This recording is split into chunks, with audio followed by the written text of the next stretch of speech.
দীর্ঘ সময় যারা মালয়েশিয়ায় কলিং ভিসায় আসার জন্য অপেক্ষা করতেছিলেন, আপনাদের অপেক্ষার সমাপ্তি হতে যাচ্ছে।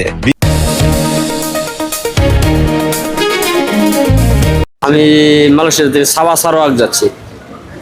কিভাবে যাচ্ছেন, কাদের মাধ্যমে যাচ্ছেন? Or region, particularly Sabah and Sarawak, should be left to feel that they are ignored in any Bangladesh ও মালয়েশিয়া সরকারের মধ্যে নতুন করে আলোচনা শুরু হয়েছে, বিশেষ করে শ্রমিক পাঠানো এবং নিয়োগ প্রক্রিয়া স্বচ্ছ করার বিষয়ে।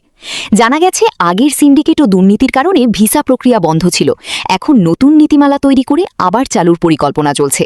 মালয়েশিয়া সরকার ইতিমধ্যে নতুন কোটা ও নিয়ম চালুর কথা বলেছে, যার মাধ্যমে ধাপে ধাপে বিদেশি শ্রমিক নেওয়া হতে পারে।